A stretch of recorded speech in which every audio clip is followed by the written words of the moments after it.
Buenos días, dominicanos, dominicanas, ciudadanos y ciudadanas del mundo. Julio Martínez Pozo, los comentarios de los temas más importantes en el programa de mayor influencia de la Radio Nacional. En este lunes 15 de mayo del año 2017, buenos días a todo el equipo del Sol de la Mañana. María Elena Núñez, Víctor Gómez Casanova, Oli Matos, Anibel Carrosario, Pablo Maquine, Eury Cabral, José La Luz, Melton Pineda, Don Amaury Saibar, nuestros colegas de 5 a 7 de la mañana, Humberto Paniagua, Andrés Martínez, Yuri Rodríguez, Luis Ramírez, Daris Terrero. En Santiago de los Caballeros, Ramón Paulino, así late la ciudad corazón. Manuel González Manegonte, nuestro catedrático del sector agropecuario. Buenos días a Rafael Díaz, nuestro cronista deportivo. Helen Gil, nuestra productora. Sonia Patiño, nuestra coordinadora. Buenos días a Joa Bernal y a todo el equipo de Señales TV. Nuestras primeras palabras para agradecer en el alma un reconocimiento del que fuimos objeto el pasado sábado, el camarada Eury Cabral y este servidor, por la dedicatoria, con la dedicatoria este reconocimiento del torneo de softball número 17 de la Liga Deportiva Los Novatos del Mercado en Boca Chica. Un torneo que ya, bueno, es una tradición de 17 años. Muchas gracias a el presidente de esta liga, Frangelis Mesa, a todos sus directivos y a la gente que, tomó esta decisión que nos honra, que nos compromete con ellos, porque esa es parte, ¿no? del bálsamo que uno recibe, producto de este trabajo que le lleva a tratar a miles de personas, a penetrar en la vida de miles de personas. Y bueno, uno así como cultiva otros sentimientos, también cultiva el sentimiento de aprecio, de cariño, y la verdad es que nos hicieron sentir muy bien. Gracias por este reconocimiento. Esta fue una actividad que se desarrolló el pasado sábado en Boca Chica. Primero hubo un recorrido con todos los equipos y después esta ceremonia en la que se hicieron estos reconocimientos. Así es que gracias a todos por esta distinción. Bueno, señores, vamos, que hay muchos temas. El sol de la mañana, el sol de la mañana. Bueno, nuestro abrazo para el diputado Ito Bisonó, lamentando mucho el fallecimiento de su padre, el arquitecto Víctor Bisonó Pichardo, que falleció en el día de ayer, el padre del diputado Ito Bisonó. Nuestra solidaridad con Ito, con toda su familia, por esta pérdida tan lamentable. También lamentando lo que le ocurrió ayer al colega Juan Cruz Trifolio, algo increíble, parecido a lo de la señora Yapor, aunque con un componente incluso distinto, porque en el Rosal, donde reside Trifolio, ahí se produjo el atraco a a una señora, creo que de nacionalidad estadounidense. Entonces, Cruz Trifolio está en el balcón de su casa y está ajeno al atraco porque no lo vio. Sin embargo, entendían que él lo había visto y uno de los individuos le disparó para que se quitara de ahí o para quitarlo del medio, porque estaba viendo. Y entonces la sensación, señores, de inseguridad la expande, porque caramba, no estamos hablando, y no debe ocurrir, pero no estamos hablando de una gente que está en una zona oscura en una madrugada, una gente que está llegando a su casa en la madrugada y lo sorprenden. No, estamos hablando de una gente en el balcón de su casa, en un residencial tranquilo, quitado de bulla, ahí. Y ahí intentan matarlo porque creen que él vio a quienes estaban haciendo un atraco. La situación no puso, gracias a Dios, en peligro su vida, pero la verdad es que es un trance muy, muy duro y lo lamentamos.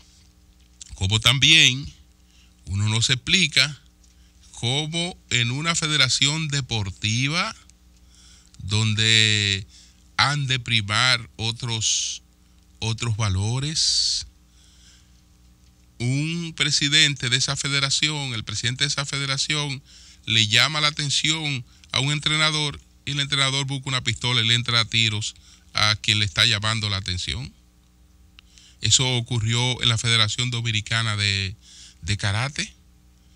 Entonces, ojalá que el presidente de esta federación, José Luis Ramírez Borola, pueda recuperarse totalmente y que el individuo que le hizo los disparos pues sea procesado ante la justicia y que mañana no esté en libertad. Ese individuo es un peligro público. Sí, representa peligro. Un individuo que actúe así no puede, no califica para una medida de coerción que no sea la prisión preventiva. No califica porque es un peligro. Es decir, el individuo que una discusión, señores, todos discutimos. Hay diferencias en todas partes. Hay intercambio de cosas que a usted le gustan, le desagradan o no le agradan. Y usted responde y se discute. Oye, pero la desproporción de usted buscar una pistola y entonces entrarle a tiro a una persona que no está esperando eso. No está esperando eso porque se supone que eso no puede ser el desenlace de una situación entre personas civilizadas. Entonces, ojalá que la justicia ahí actúe como corresponde en este caso. Yo quiero pues felicitar a los nuevos funcionarios que han sido designados recientemente por el presidente Danilo Medina. El ingeniero Antonio Saleta García es el nuevo director de la OPRE. No lo conozco, pero he leído lo que se ha expuesto en estos momentos sobre su hoja de vida y la verdad es que es bastante completa, interesante. Ojalá que pueda pues hacer el trabajo que le corresponde en esta institución, porque tiene un gran desafío. Tiene un gran desafío porque yo creo que sustituye a uno de los grandes gerentes de la ingeniería en la República Dominicana, a uno de los más eficientes, el ingeniero Diandino Peña.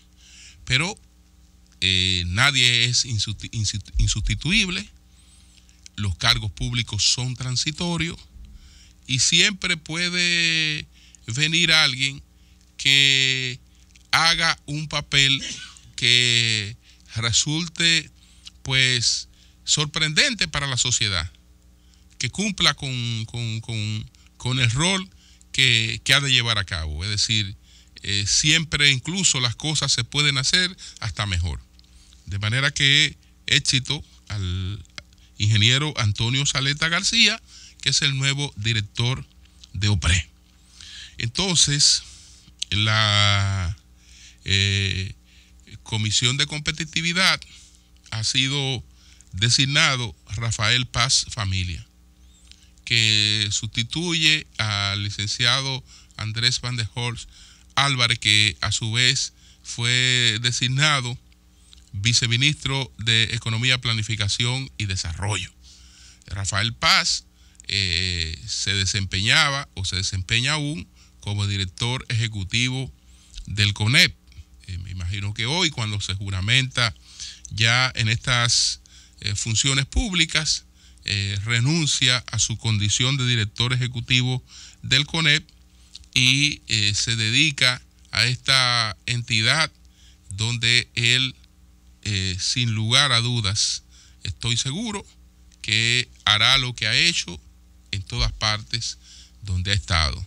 Un desempeño trascendente y un desempeño pues que tiene solo por delante los mejores intereses del país, el desarrollo en todos los niveles de la sociedad dominicana. Felicitaciones.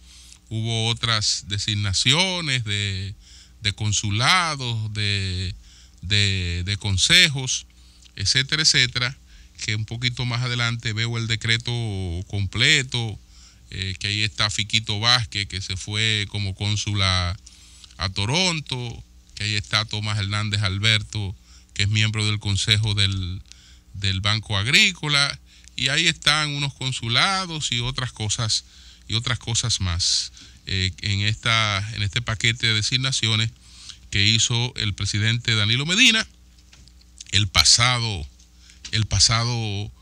viernes.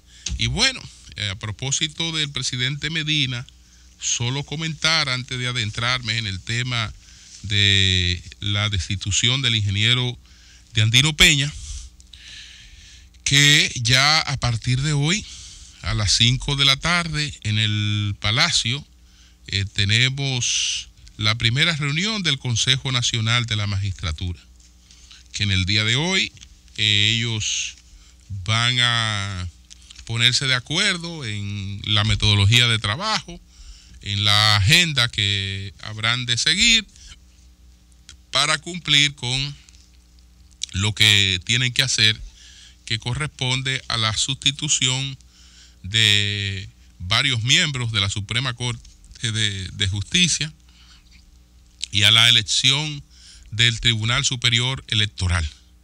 Y ya ahí se pondrán de acuerdo los miembros del Consejo Nacional de la Magistratura, que preside el presidente Danilo Medina, y desde luego que a partir de hoy esto se convierte en un tema de mucho interés. El sol de la mañana, el sol de la mañana. Hoy lo pregunto en forma un poco más poética. Aquella pregunta que me formulé cuando se puso en antena la investigación sobre Diandino Peña y su declaración jurada de bienes, acompañada de una entrevista que todavía juzgo desafortunada, porque entendí que la investigación que se había realizado de por sí tenía un valor que no requería de la emboscada, de la celada de la que fue objeto el ingeniero Peña, al llevársele a una entrevista sin estar percatado de los temas que le iban a tratar, incluso a sabiendas de que habían situaciones que el periodismo, el que se hacía antes, aconsejaba pues poner en conocimiento previo del entrevistado para que pudiera hacer las consultas del lugar e incluso acompañarse de quien juzgara conveniente para dar respuesta a esos temas. Entonces va al esquema de una conversación en la que evidentemente es sorprendido. Eso lo cuestionamos, pero cuestionamos eso sin restar calidad al asunto este de la investigación, que siempre dijimos que era una cuestión que planteaba cosas que había que atender. Y hablamos siempre de la magnitud de esa investigación y de otras cosas. Pero yo me repito la pregunta en el día de hoy en un tono un poquito más poético. ¿De dónde viene el fuego? ¿De dónde viene el viento? ¿De dónde viene el viento que avivó la llama de ese fuego? ¿De dónde viene el viento que avivó la llama de ese fuego? Hoy me lo sigo preguntando, aunque ya con muchas informaciones, pero aún en poder de todas esas informaciones, no estoy en condiciones de establecer una conclusión sobre este tema. ¿De dónde viene el viento que avivó ese fuego? Un fuego que ha concluido con la destitución del ingeniero Diandino Peña en un país donde sabemos que este tipo de cosas no produce la destitución de un funcionario a menos que no esté acompañada de otras cosas. Porque de ser así, la cantidad de funcionarios destituidos en la República Dominicana fuera incontable. Todas las semanas aquí se fusila, se acribilla, se juzga y se condena a un funcionario público. Y sin embargo, eso no tiene la repercusión que ha tenido la del caso de Andino Peña, lo que quiere decir que en el caso del ingeniero Peña hay otros componentes. Y uno ha reflexionado mucho. Y fíjense que es difícil porque en el papel nuestro yo tengo que hacer mis comentarios. Y mientras yo estoy haciendo mi comentario, yo estoy improvisando mis palabras, no mis ideas, pero estoy improvisando mis palabras. Yo no estoy ante un comentario que me escriben para que yo lea, sino estoy improvisando mis palabras. Entonces por eso es difícil, porque uno puede cometer errores cuando lo hace así, pero estos son los verdaderos comentarios, ¿no? Lo que son el producto de lo que la persona cree y expresa. Entonces, ¿qué pasa? El ingeniero Peña hace, oye, pero qué casualidad, yo creo que 9 meses y 2 semanas, o 10 meses, o 11 meses, pero mucha coincidencia. El ingeniero Peña, y yo le digo, yo no estoy inventando con el tiempo, calculen el tiempo en el que se produjo, desde que se produjo la revocación del visado del presidente de la Junta Central Electoral, se produjo en el mes de septiembre del 2016. Y el acontecimiento al que yo me estoy refiriendo se produjo en ese mismo periodo, probablemente un poco antes. Estoy seguro que fue antes. Y ya vamos para 8 meses de la suspensión del visado estadounidense de Roberto Rosario. Fíjense qué coincidencia. Qué coincidencia, con poco apuro. Estamos hablando de 9 meses o de 10 meses. A lo que me refiero que ocurrió. El ingeniero escapó de lo que se puede decir de una emboscada. Él entendía, parece que él no interpretó el mensaje, creyó haber escapado ileso y no sabía que realmente las cosas entonces se tornarían diferentes y que eso produciría otra cosa. Se presentó ante el gobierno y lo hizo la Embajada de los Estados Unidos de América, una transacción económica del ingeniero Peña, una transacción económica del ingeniero Peña, que sectores de la embajada pues proyectaban como si fuera una operación de lavado de activos. Esto pues generó un escarceo y estamos hablando de diligencias por parte de la Procuraduría General de la República, entonces encabezada por Francisco Domínguez Brito, para encauzar al ingeniero Andino Peña y desarrollar una investigación sobre este particular.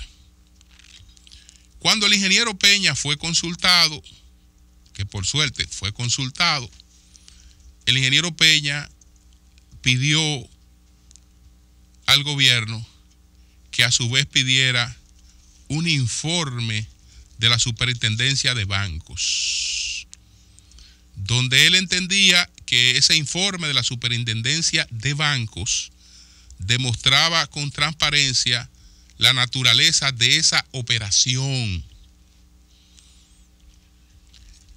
Esa operación es la que sale reflejada en el reportaje en cuestión, y a esa operación se refirió, sin mencionarla, el ingeniero Peña en El Sol de la Mañana, cuando habló de los préstamos que solicitó a varias entidades bancarias y después de la forma que capitalizó esos préstamos en una empresa. Entonces, cuando se apareció una capitalización de casi 600 millones, pues esto creó toda esta investigación.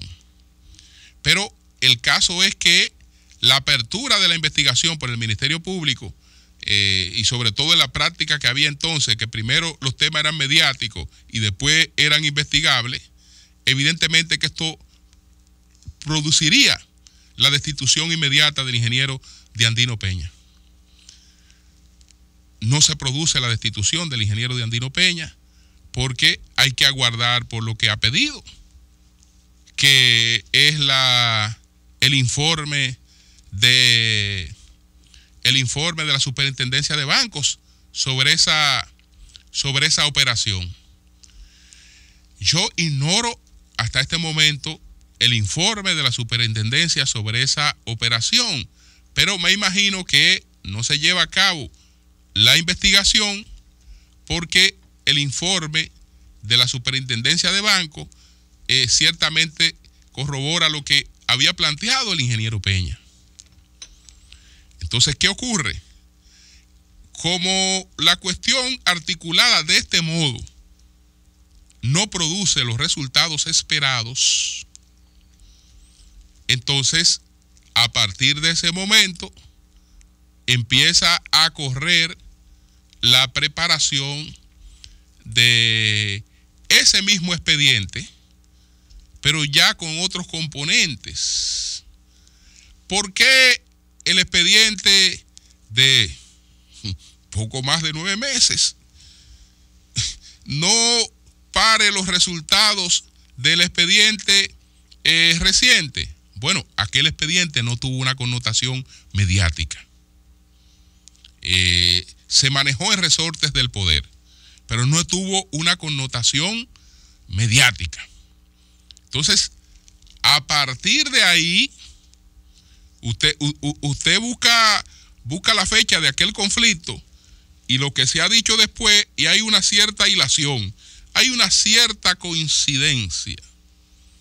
Entonces, a partir de ahí, viene una investigación sin precedentes, de manera simultánea, en 3 países, y arroja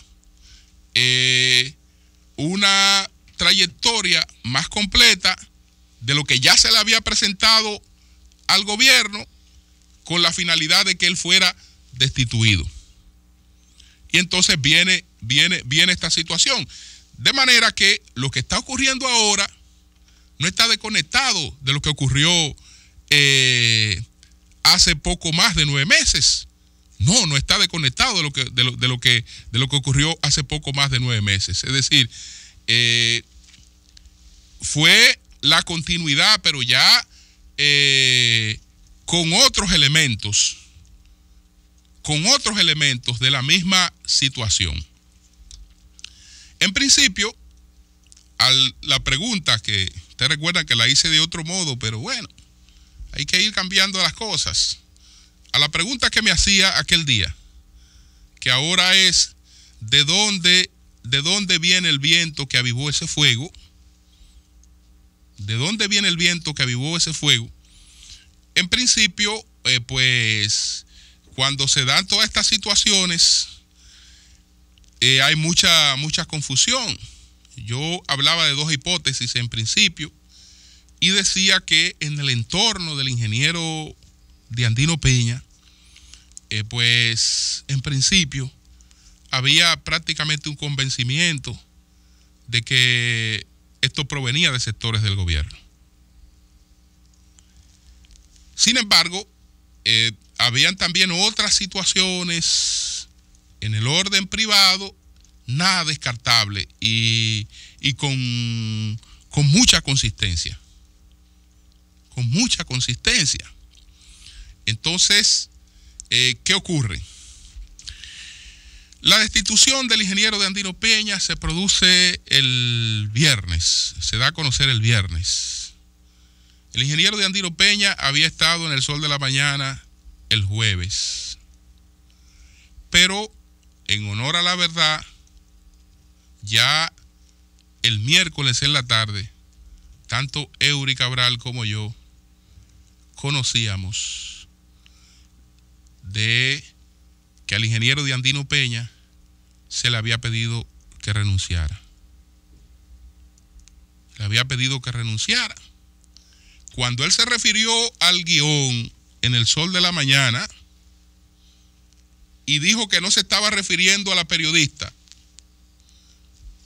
gente que no está en dominio de algunas informaciones puede entender que él estaba tratando de quitarle importancia al trabajo de ella. No. Cuando él se refirió al guión, él se está refiriendo a una serie de elementos que están en estas cuestiones que en principio parecen chocantes. Porque la comisión del gobierno va y se reúne con él 72 horas después del reportaje. Cuando él no ha podido ni siquiera construir ni articular una defensa. Los argumentos que él expresó aquí sobre el impacto que habría tenido el reportaje en cuestión que se presentó el lunes obedecen a estudios que está analizando el martes, que está viendo el martes, porque para ver cuál ha sido el impacto de esta cuestión, y esos argumentos que él les pone aquí, es los argumentos que les pone a esa comisión, cuando él dice, pero a mí me parece que aquí hay como mucha prisa y mucho adelanto, porque yo he estado observando todo esto y el desempeño que esto ha tenido en red y todo esto, y yo sé la parte negativa y sé la parte que no es tan negativa y sé la parte que es neutral y toda esta cuestión, y estoy en la construcción de una serie de elementos para ver, porque en honor a la verdad todavía hay una situación de confusión. No, y ya entonces el miércoles, repito, se le había solicitado que renunciara. Él no estaba en disposición de renunciar, tal vez dijo que lo iba a pensar, pero no estaba en disposición de renunciar, porque bueno, eso era autoinculparse, eso era autoinculparse. Tal vez entendió que iba a disponer de mayor tiempo, tal vez entendió que iba a ser escuchado en algunas instancias, pero yo sé que la coyuntura que está viviendo el gobierno, por otra parte, pues ameritaba por parte del gobierno una respuesta frente a esta cuestión. Ameritaba una respuesta frente a esta cuestión. Pero el asunto es que esto tiene una serie de aristas. Una serie de aristas que conducen hacia acontecimientos posteriores que yo creo que dejan un precedente negativo. Es un precedente negativo, porque yo repito y reitero, y valga la redundancia, el escarceo del que fue objeto de Andino Peña no lo resiste ningún funcionario con patrimonio. Y voy más lejos, no lo resiste ningún empresario. Ninguno lo resiste. Ninguno. Y no lo resiste ningún funcionario con patrimonio. Es decir, usted enfrentarse a un cuestionario en el que le va a cuestionar tiene la ventaja de que se ha preparado y le han preparado debidamente, y usted va sin ninguna preparación a enfrentarse a ese cuestionario, sin ninguna asesoría, ni legal, ni política, ni mediática, que eran clave en ese tipo de entrevistas. En ese tipo de entrevistas, primero era clave la asesoría jurídica, era clave la asesoría política